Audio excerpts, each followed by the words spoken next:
Okay, good morning everyone. It's great to see you all.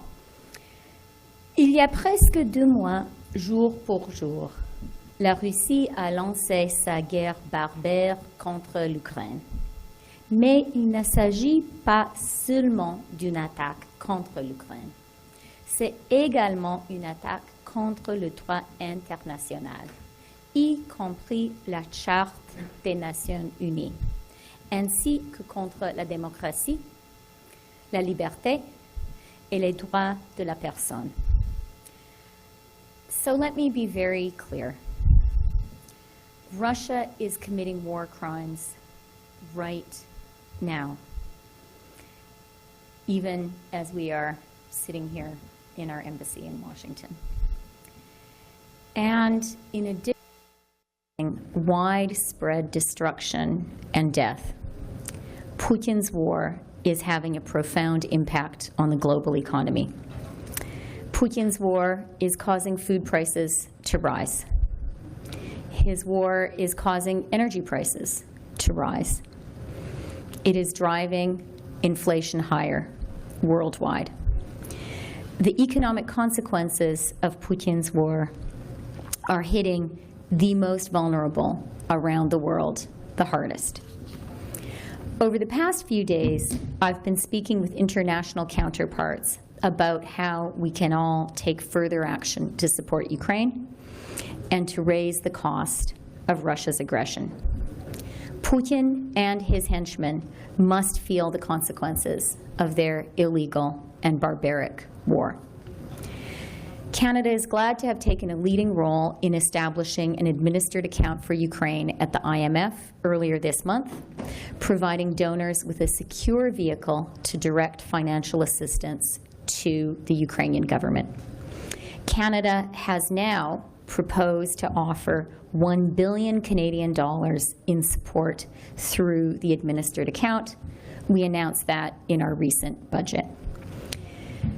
Together with this latest contribution, Canada has now provided more than $1.6 billion in loans and grants directly to the Ukrainian government to help Ukraine and the Ukrainian government continue to operate in the face of this illegal war. We've also contributed more than $900 million in military aid, including $500 million announced in our recent budget. En partenariat avec nos alliés, le Canada a également formé le groupe de travail multilatéral sur les élites, les mandataires et les oligarches russes.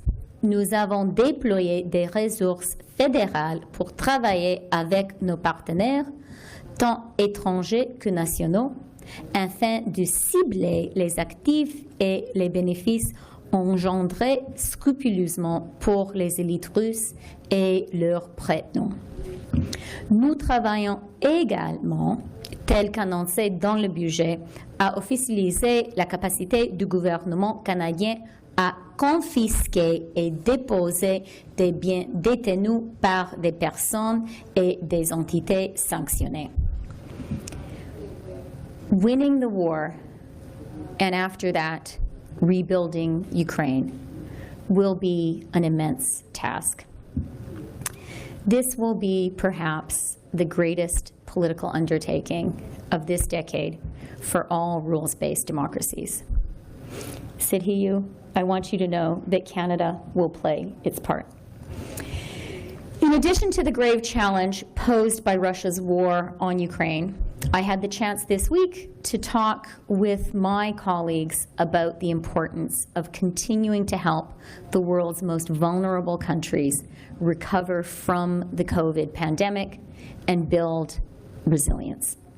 Canada announced this week that we will provide $2.4 billion in new loan commitments and a $40 million grant to the IMF's Resilience and Sustainability Trust. This is in addition to Canada's previous contribution of $984 million to the IMF's Poverty Reduction and Growth Trust. These contributions, together with our support for Ukraine through the IMF account, mean that Canada has now exceeded our commitment to channel 20% of our SDRs. So, this week specifically, I've attended the G20 finance ministers and central bank governors meeting, the G7 finance ministers and central banks governors meetings, the International Monetary and Financial Committee meetings, the Financial Action Task Force ministerial meeting, and the World Bank Ministerial Roundtable on Support to Ukraine, which I attended together with my colleague, Minister Sajjan. I also had a number of bilateral meetings with the U.S. Secretary of the Treasury, Janet Yellen, with Germany's Minister of Finance, Christian Lindner, with the Deputy Prime Minister and Minister of Finance of the Netherlands, Sigrid Kaag, with Sweden's Minister of Finance, Mikael Damberg, with the First Deputy Prime Minister and Minister for the Economy of Spain, Nadia Calviño, with the Executive Vice President of the European Commission, Valdis Dombrovskis, with the Secretary General of the OECD, Matthias Korman, with the President of the World Bank, David Malpass, with the Prime Minister of Ukraine, Denis Shmyhal, and of course with Ukraine's Finance Minister, Serhiy Marchenko, who is here with us today at our embassy. Serhiy will speak next, but before he does, and with his permission, I wanted to share something personal about him. Serhiy comes from the town of Makariv, which is a small town to the west of Kyiv. Makariv was part of the regions around Kyiv that were occupied by Russia during the effort to conquer Kyiv. The apartment where Serhiy was born has been destroyed. His family home, the home of his late grandfather, was destroyed. His family was there during the occupation, and they know personally what it's like.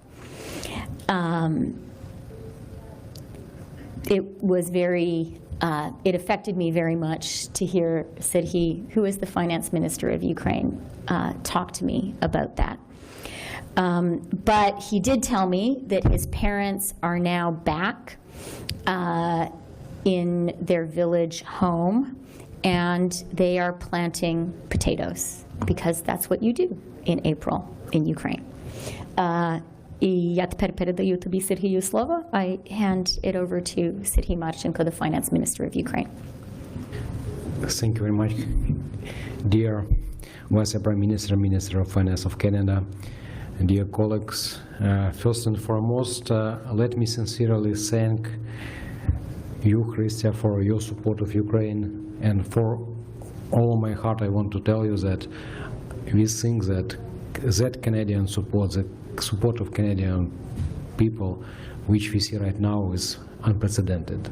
And for that I want to thank you, and want to tell you that we are struggling, and we are combating this war, and no way we will win this war.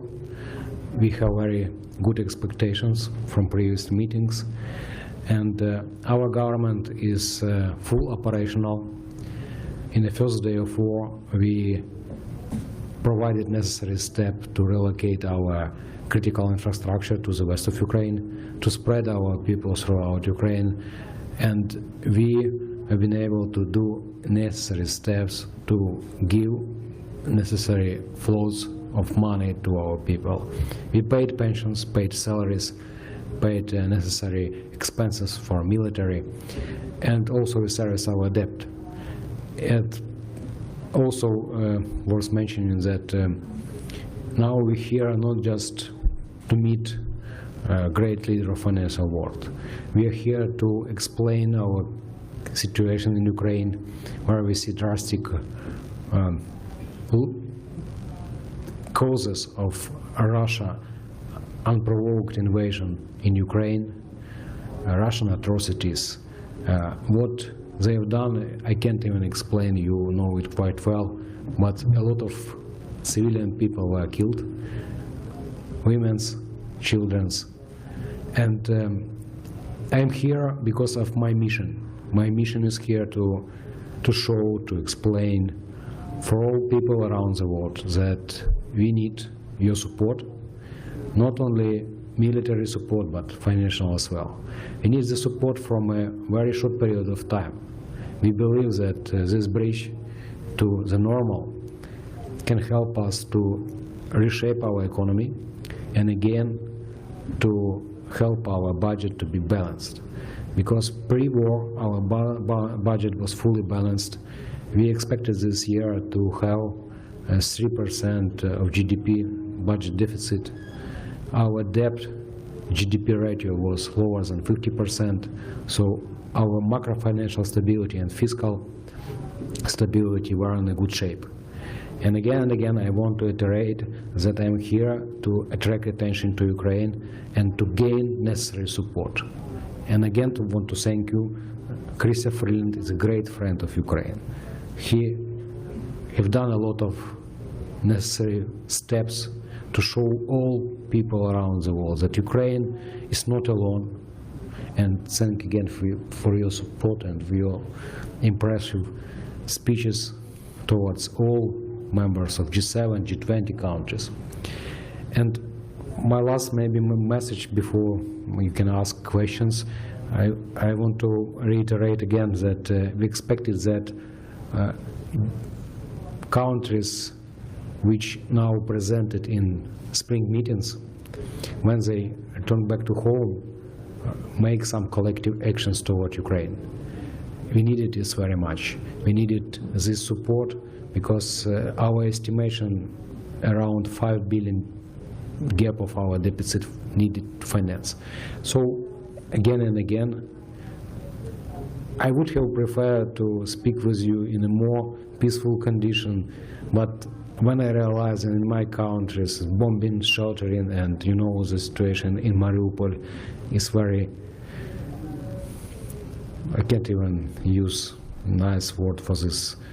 And so let me be kind and polite and show that we are here, we are functional, and I believe that Ukraine somehow, sometimes would be part of the great nations. Thank you very much. Okay, thank you, Serhiy. And we'll now turn the floor over to our Minister of International Development, who knows Ukraine very well, Harj Sajjan. Harj. Thank you, Deputy Prime Minister, and thank you, Minister Marchenko. Over the past months, the world has stood shoulder to shoulder with the Ukrainian people, as their country has been threatened because of Vladimir Putin. Civilians have been killed, schools and hospitals have been targeted, and atrocities are currently being committed. And despite the urgent needs in cities like Mariupol, humanitarian assistance has been denied because of Russian actions. And while here at the IMF, the World Bank meets, I've spoken with many of my counterparts, and we spoke about Russia's unjustifiable invasion of Ukraine, and that has caused the biggest shock of the global food systems in the past 12 years. Global food prices have hit the highest levels on record in since March 2022, meaning that because of Vladimir Putin, more people in more countries are going hungry now. Now, especially girls and women who invariably eat the least and they eat last. Now, we as a global community need to come together to ensure that no person goes hungry. And with global food prices 30% higher than in January and over 60% higher since before the pandemic, we need to strengthen the resilience of global food systems. It is why Canada has provided $1.9 billion in funding over the past 3 years to improve the food system's resilience. And as I said to my counterparts, we will continue to be there for the people of Ukraine, and we will continue to be there for those impacted by the hunger and the food insecurity crisis that Vladimir Putin has caused. Thank you. Merci beaucoup.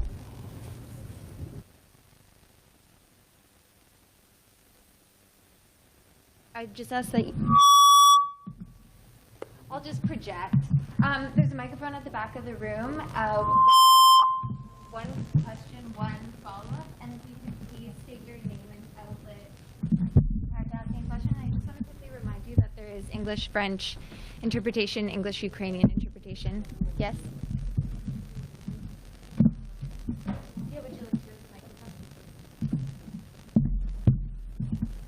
Oh, thank you very much. Dmitry Anopchenko, Ukrainian television. I got a question for both the ministers, and let me speak Ukrainian, and if I may, can I ask you to answer Ukrainian, just to give my audience in Ukraine the possibility to hear you without any interpretation. Я хотів запитати про той тягар, який зараз несе Україна, окрім військових витрат, окрім тих витрат, які є, це ще є виплати по міжнародних боргах, зокрема щодо боргів МВФ. І багато хто каже з економістів, і американських, зокрема, що, можливо, Україні варто вже і партнерам України ставити питання про певний холд на виплату цих боргів, чи про певну реструктуризацію. Чи йдеться зараз про це мова, і чи може, наприклад, Канада допомогти в тому, щоб хоча б порушувати це питання? Дякую.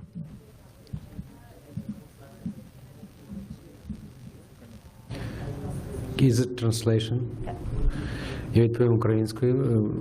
Ви знаєте, для такого роду рішень потрібно робити правильні розрахунки. На сьогоднішній момент ми не вважаємо за доцільне ставити питання про списання або реструктуризацію боргів. Я поясню чому. 80% боргу, який ми маємо сплатити цього року, це борг внутрішній перед вітчизняними банками. Решта у нас дуже, скажімо так, простий, бо легкий графік цього року, і ми спокійно можемо обслуговувати ці борги. Тому наше завдання зараз зробити всі необхідні кроки для того, щоб, наприклад, якщо ми погашаємо МВФ певну суму, отримати в 2-3 рази більше, щоб потім компенсувати це. І це набагато більше, я вважаю, раціональна стратегія з точки зору відношення до наших кредиторів.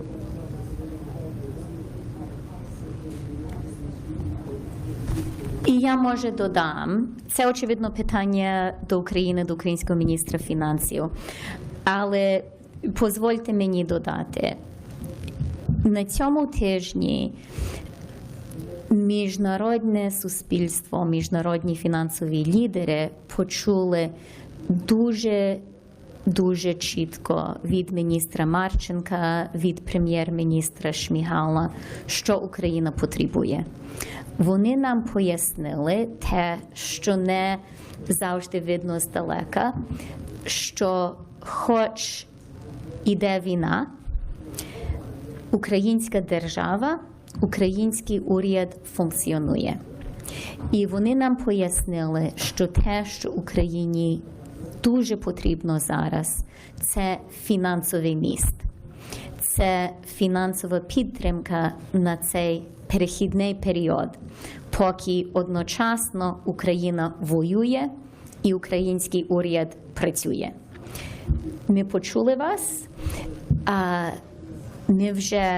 Канада вже розмовляла з українським урядом в підготовці до цієї поїздки, і ми тому разом з Україною і з Валютним фондом зорганізували цей спеціальний канал, через котрий держави світу можуть підтримувати Україну.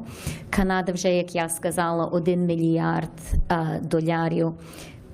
Ми сказали, що ми присвятимо цьому фонді. І я хочу так само українцям сказати, ми, Канада, і я б сказала, демократичний світ, ми розуміємо свій обов'язок щодо України і українців. Ми розуміємо, що хоч це війна на українській території, і хоч це українці і українки, що воюють і вмирають, що ви воюєте за нас всіх, що ви воюєте за демократію і за принципи міжнародного права. І я хочу, щоб українці почули від нас, що ми розуміємо, що це обов'язок не лише України фінансувати цю війну, і це обов'язок не лише України буде перебудувати Україну.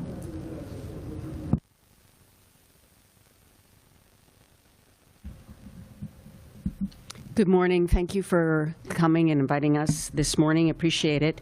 Mr. Freeland, we saw today that, or this week, that you and others left the G20 finance plenary when Russia tried to intervene. Do you think the G20 should kick Russia out? And if so, what would the process be to do that? Yes, I do. And that is a view that was clearly expressed by all of our leading allies. In the meeting and in bilateral conversations, Canada was very clear, and many of our partners were very clear that Russia does not have a place at the table of countries who have come together to maintain global economic prosperity and to maintain a global economy governed by rules. You can't be a poacher and a gamekeeper at the same time. You can't be violating probably the most fundamental principle, which is in the UN Charter, which is the foundation of our ability as countries to work together. And that principle is you don't invade and try to take over another country. Having violated that principle and continuing to violate it with an ongoing war, it's impossible to talk about international collaboration, international cooperative efforts with Russia. And what is the process for that, though?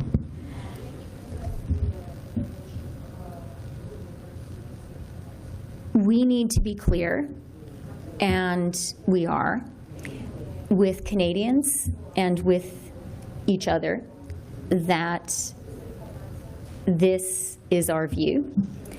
I think the meetings this week were very important because it was an opportunity for a wide group of countries to talk about it in groups and bilaterally, and also to make clear, as we did when we left the G20 meeting, when we left the IMFC plenary, that we simply will not be part of meetings while Russia is speaking. Just one further thing on the diplomatic front. The UK has announced it will reopen its embassy in Kyiv soon. Will Canada? Last night, I had a very useful meeting with Denis Shmyhal, the Ukrainian Prime Minister, and we discussed a wide range of issues. One of them was the question of embassies in Kyiv. Prime Minister Shmyhal talked to me about the efforts that the Ukrainian government is making to restore regular life in Kyiv. And you've heard Minister Marchenko speaking about it also. And he talked about how the Ukrainian government is working very hard to make it safe and possible for embassies to return to Kyiv. So we had a good conversation about it. I look forward to coming back to Canada and sharing what Prime Minister Shmyhal shared with me, with So my is that colleagues. a yes, possibly? That's a we're talking about it. And we hear our Ukrainian friends. Good morning. Voice of America, Ukrainian Service, Irina Matveychuk. A short follow-up on G20 question. Some countries could veto exclusion Russia from G20. Are you working with countries like China and other countries on this issue? And also, could you please provide more specifics on heavy artillery shipment to Ukraine that Canadian Prime Minister announced yesterday? What amount of money was allocated for this? And any specifics would be very helpful. And also a question to Pan Marchenko in Ukrainian. Прем'єр-міністр Шмигаль назвав суму $300 мільярдів, яка потрібна буде для відновлення України. Яким чином ви пропонуєте світові зібрати ці гроші і допомагати Україні? Чи йде мова про створення якогось фонду, чи це буде кожна країна окремо співпрацюватиме з Україною? Взагалі, чи є стратегія, яким чином відбудовуватиметься Україна з фінансової точки зору? Дякую. Хочеш почати чи я? So when it comes to the G20, the meetings this week at the G20, but also at the IMF, were very helpful when it comes to giving countries a chance to make clear their position on Russia's illegal war. There were a range of positions expressed, obviously, but one thing came through very clearly, and that is that the entire world is bearing the consequences of Russia's illegal war. These were the IMF World Bank meetings, and so the focus was very much on the economy. The global economy is hurting because of Russia's illegal war in Ukraine, and that is not acceptable. It was important for all of us to be able to talk about that. In terms of military aid from Canada to Ukraine, we have now contributed more than $900 million of military aid to Ukraine. That includes a specific allocation, which I announced when I tabled the Canadian budget, I guess it was 2 weeks ago now, of $500 million specifically earmarked to provide military aid, weapons to Ukraine. That's what the Prime Minister and our Minister of Defense have been talking about. And this does give me an opportunity, particularly for Ukrainian journalists, to highlight the very important personal role that my colleague, Minister Sajan, played as Minister of Defense in supporting developing Operation Unifier.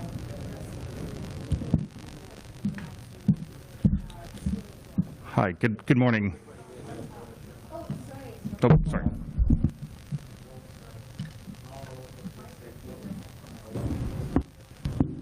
Can you hear me? There are a lot of incentives right now concerning the creation a recovery fund, which can be a vehicle to support recovery of Ukraine. And now we are looking at this perspective, deciding what it should be best for Ukraine, because we see the incentive from European Union to create solidarity fund. Also, you know that Ukraine created U-24 recovery fund. So now we just need to match this incentive together, because also United States, Canada provided us some mechanism how we can move in this direction.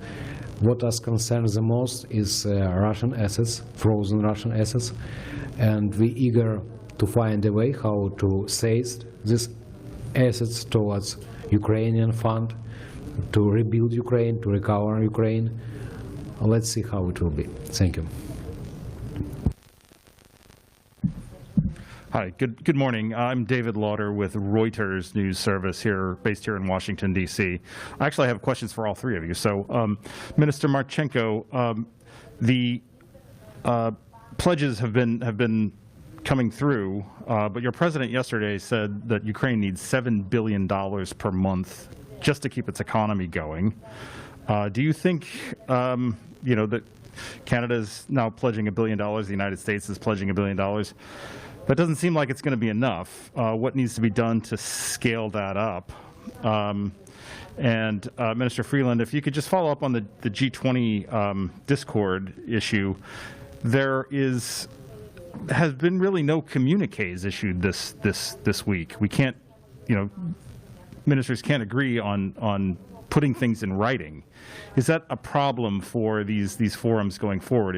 If you cannot get communiques out to really say what it is you agree on. And then Mr. Sajan, you've talked about food security. Today, Indonesia has announced that it is suspending exports of palm oil, which is its largest export, and a huge food oil source, and because Ukraine is not able to export its sunflower oil. So is that a problem? Does that sort of go against the, trying to avoid a food security crisis? Thank you. Thank you very much for your questions. We have prepared and shared with our partners our figures of our budget. I just want to reiterate it. We lost 50% of our revenues. Our current revenues can cover only 54% of our existing needs, excluding military, excluding service and debt. So the right figures our partners received. Now we are waiting for a right decision, a smart decision from their side. So I am not want to push somebody to do some actions. We have a lot of different actions to do within the countries. Is if we are not received enough money to support Ukraine, but we eager to expect that as Canada provided good examples, other countries shows the same behavior.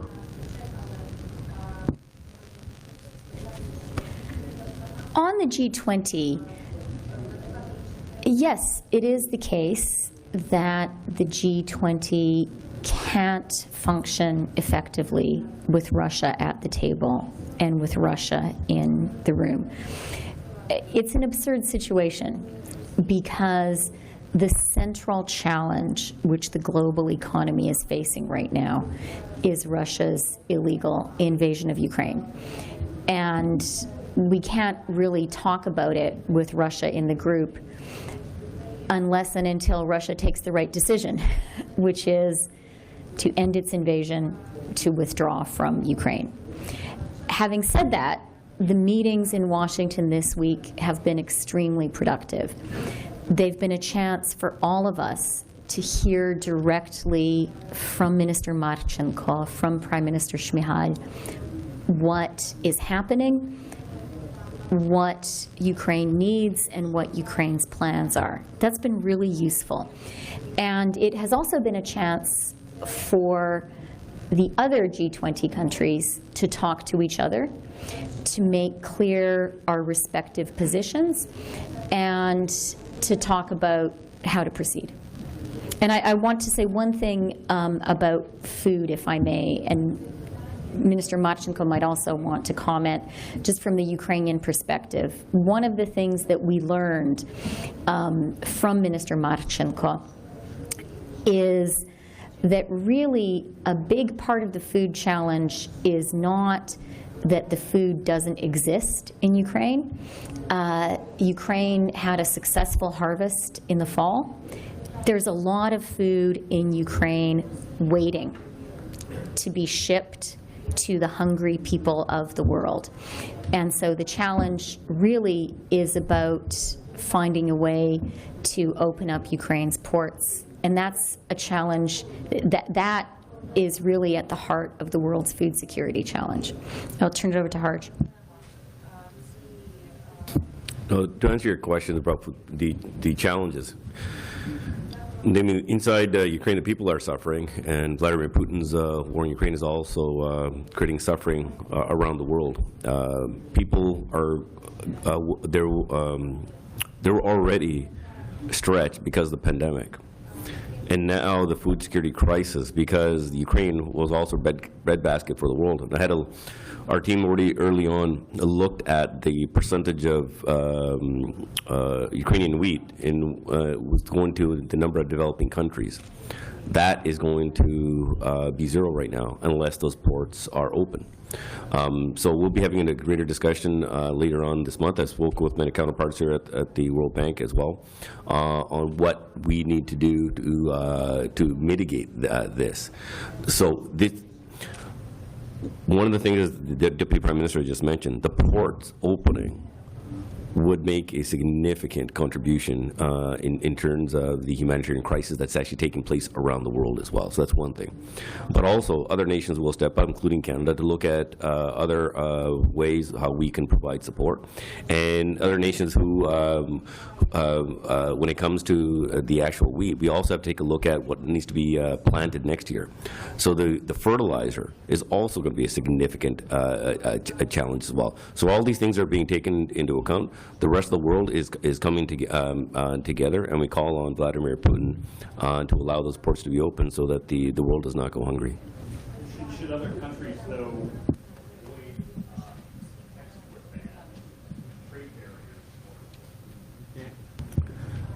I think that's a difficult question to answer for other countries. I know that every country is going to have to look at or their needs, but most of the counterparts I've spoken to are also doing their part. They're also looking after their people, but they're also making efforts to be able to support the rest of the world as well. And so this is where we're going to have to come together. More work is going to have to be done on this, but I'm not going to speak for other countries, but I know that Canada will definitely be stepping up.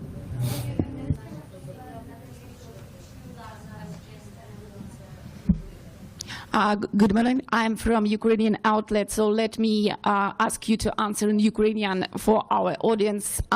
Пане Сергію, ви згадували про те, що Україна потребує підтримки принаймні на 3 місяці і про те, що дефіцит бюджету буде приблизно 5 мільярдів. Ми вже почули запевнення про те, що Канада і Сполучені Штати робитимуть внески, але чи можете ви чітко сказати, що принаймні на цей 3-місячний період є якась глобальна згода щодо того, що цей рахунок, який створено, буде наповнюватися? І, пані Христю, ви вже згадували про те, що весь світ входить в економічну кризу через цю війну.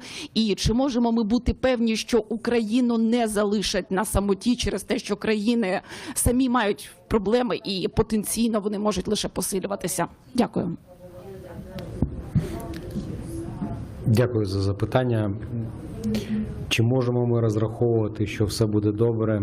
Кошти загарантовані, і ми можемо спокійно дивитися в майбутнє. Я сподіваюся, що так.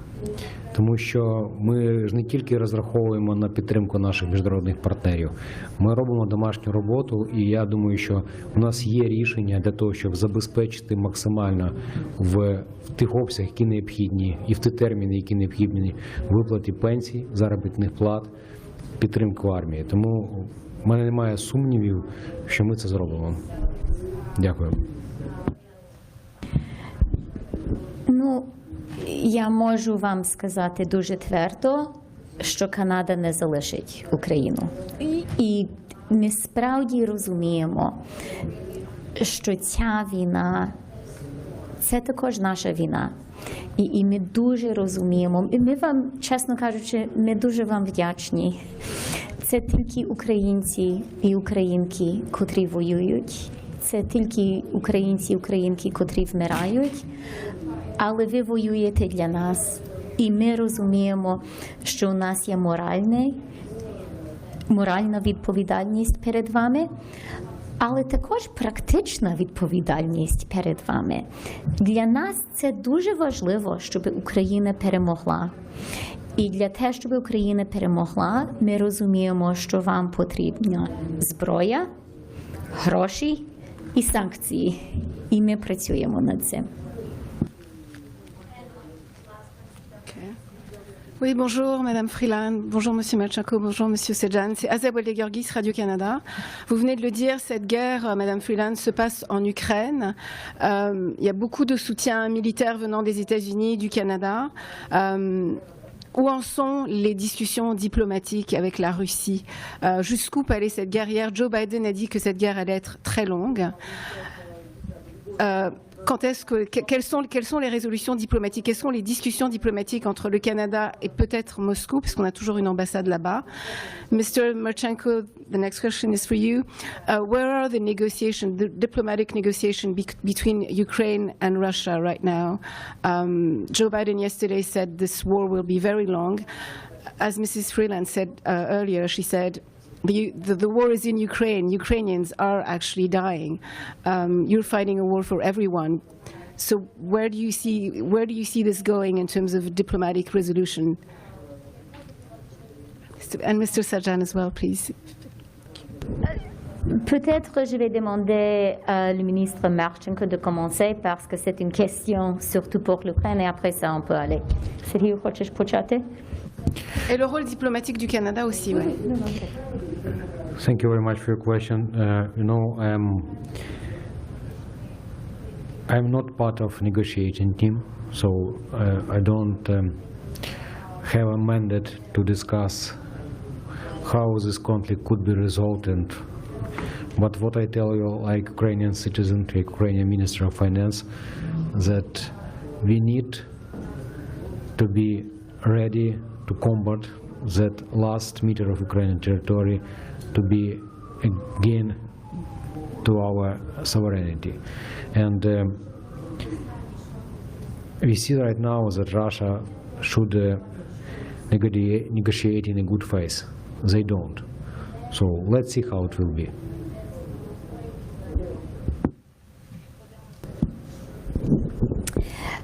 Évidemment, le Canada appuie fortement une fin de la guerre aujourd'hui. Parce qu'on doit souligner que chaque jour que continue la guerre, c'est une tragédie humaine. C'est pour les Ukrainiens d'être les leaders de la diplomatie avec la Russie. Et c'est très important de souligner. C'est dans l'Ukraine qu'il y a une guerre. C'est la souveraineté de l'Ukraine qui a été violée. Et c'est très important de toujours souligner que l'Ukraine est l'acteur principal. Mais on a une étroite collaboration avec l'Ukraine. On est là pour l'Ukraine et on toujours sera là pour aider, pour appuyer les Ukrainiens dans leurs discussions, leurs négociations avec la Russie. Les sanctions qu'on a mises contre la Russie, contre le président Poutine et les gens autour de lui, c'est aussi une façon d'aider le fin de la guerre. C'est une façon de vraiment démontrer à la Russie que la seule conclusion possible pour la Russie, c'est de finir avec la guerre. Harsh? Thank you, Chrystia. I had the privilege for over 6 years to travel to Ukraine as part of the, as we built up the training mission. And one thing, as we talk about weapon systems, I just want to note the bravery of the Ukrainian armed forces. I saw that on my first visit. It was, and the first briefing that I received was that the troops here, they don't need a lot of training. What they need is, we train some of them and then they train their own. So we were able to quickly expand that training to adding new systems and also to increase the numbers up to, we were up to, I think, almost a brigade, and the Rapid Response Brigade was one of the areas that we focused on. And why do I say this is, when you look at the pride in the people's eyes, and I got to travel the country because we expanded our mission all across the country. Rather than them coming to us in the West, we actually went to the front, close enough to the front to be able to train them. Ultimately, it was their decision to make. And I used to get asked questions, well, what do you think, where things should go? I said, no, this is not a decision for us. This is a decision for the Ukrainian people. And I just want to say how proud I am for the bravery that the Ukrainian armed forces have shown. But one thing I do call on Russia to open up the humanitarian corridors. People are suffering. There are international laws that we all abide by. And Russia should be abiding by them. And the world will hold them to account for all the atrocities that are being committed. Thank you.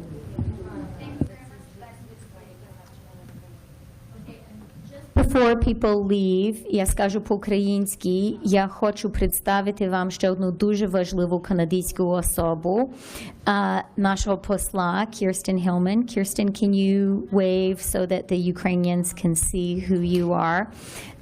Це наш посол у Вашингтоні. Вона дуже ключова людина у нашому уряді. Вона брала участь у багато наших розмовах з Україною і з міжнародними партнерами на цьому тижні, зі мною, з міністром Сажаном. Для неї тяжко, бо два міністри, і вона мусила нас обох доглядати. Але я би хотіла, щоб українці так само бачили її і признали її роботу.